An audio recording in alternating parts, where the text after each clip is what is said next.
constantly keeping an eye out for the safety of your kids when they play with their friends, go to school, or for that matter, even when they go for tuitions. But do you do the same when they're surfing the internet?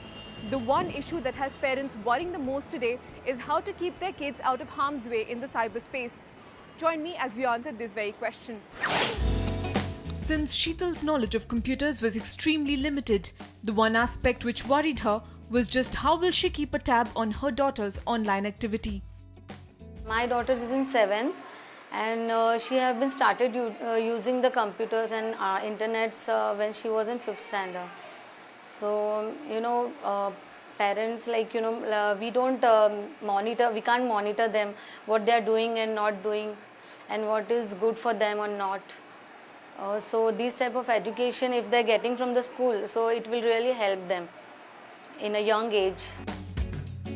Sheetal isn't the only parent grappling to keep her child safe as they venture out into the cyber world. Youngsters born in today's digital times are tech savvy and have maximum access to internet on their computers, phones and tablets.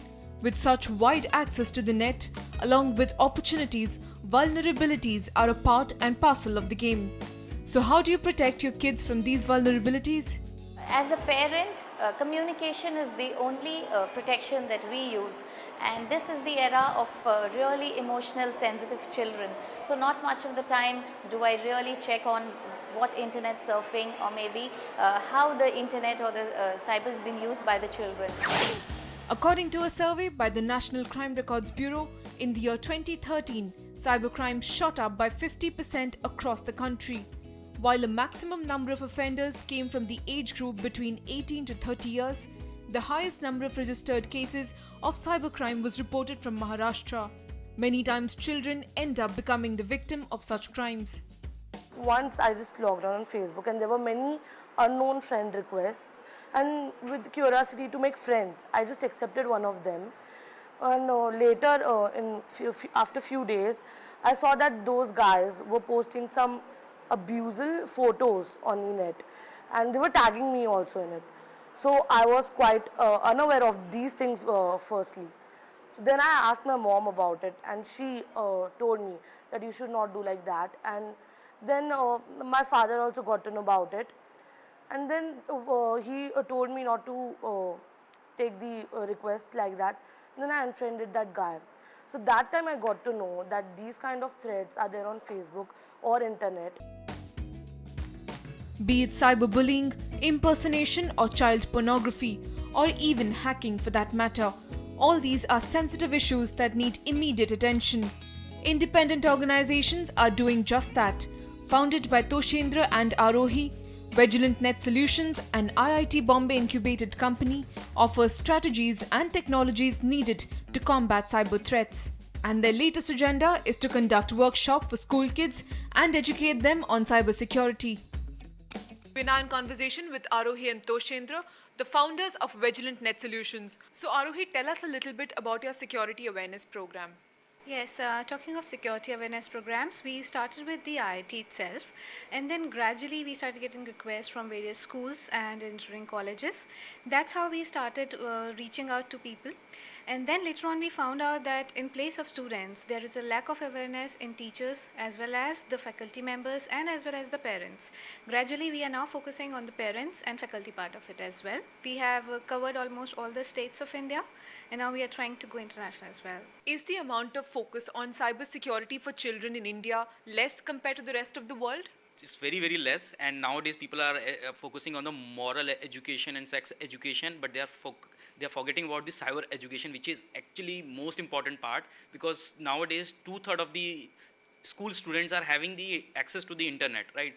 And nobody knows what they are doing because everybody have access to the mobile devices, tablet or desktop. So I think parents need to be very careful on this, and the education has to be focused on the kids based and the child based security awareness program. Nowadays, okay, corporates are concerned about their security, that's fine, but what about the children who are under 14, under 16 and they are getting cyberbullied? There should be official course content inside the education course program, where the student has to go through certain cybersecurity awareness programs which are not there right now. Can you give us details about the programs and the course plan that you all came up with for the students? Yeah, so we have designed actually a 2-day interactive workshop for the school students as well as for the parents, where we'll be demonstrating the students how the attack happened and how it can affect the students directly. So rather than telling them a theory and story, it's a good idea to tell them the live demonstration. For example, we can consider a virtual identity of a person, and they say, okay, this is a kid. He just clicked on the, okay, you won $1 million lottery, and he just clicked on a button. And once he clicked on a button, they asked for some information. That person gave the information, and another that they installed a small malware in the computer, spyware, where they are stealing the data. So all these things are actually affecting, and we want interactive workshops in the campus, mandatory for every semester for the students, and revise these things on a frequent basis. And it has to be interactive. It should not be theoretical and boring classes. So that's one important thing. So if you're introducing a curriculum for students on cybersecurity, how would you make it interactive and fun? Now, talking about the curriculum, we believe that it has to be a bit interactive. We would like to introduce some videos wherein X party is going to be attacked and the Y is the one who's a victim, and somebody should be there to display everything, what are the intricacies involved, how a kid should be protected. What I was talking and what we have observed earlier, there are many times when kids are on some social networking websites, in some chat rooms, and they are embarrassed to talk about this to their parents, but then they are being victimized there constantly. So they don't want this to be known to their parents because they think the parents are going to have an image about them. Therein, we want it to be in a manner that kids should know things, that how and why is it really bad for them, and then onwards they should be able to protect themselves. We want to teach this in video and some fun activities and in some tools manner. What are the other aspects of cybersecurity that we need to focus on? Yeah, I think the parents need to focus on all these things, and they have to actually they have to focus on certain things. One thing is that they have to use some parental control softwares to ensure that in mobile, in tablet and desktop, laptop, everywhere, that so that they can track the kids' activities online. Second is they should win the trust of the kids, that whenever something happens, you should tell us. So do you think the number of schools in India providing awareness in cybersecurity and such programs are less? And on the other hand, we are seeing kids who are 4 years old have access to internet. So how does that work? Should they also bring their age limit down to which they actually teach kids cybersecurity? Well, see, when we went to different schools, we found out that the people who are victims among the children, they are basically of the age of 9 to 14. And moreover, what I was shocked to see was they had more knowledge about the internet, about the gadgets than their parents and then their teachers.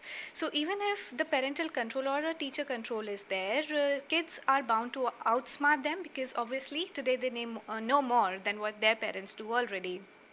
So herein I think teachers and the parents, they need to educate themselves a little more.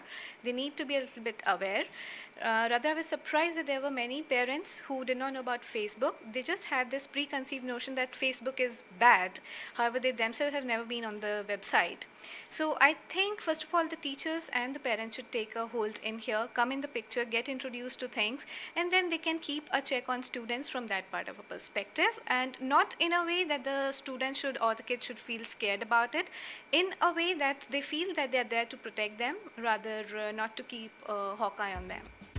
With children as young as 11 now having profiles in social networking sites like Facebook and Twitter, schools are taking it upon themselves to educate their kids on cybersecurity. Now, kids as young as even 1 year or 2 year old are getting exposed to the internet. And I think by the time kids come to grade 1 or 2, they're spending a significant amount of the time on the internet, either in leisure activities or even in school related activities. For example, a lot of our homework is now assigned through the web, where kids need to log into their account and access what the homework is and then complete it.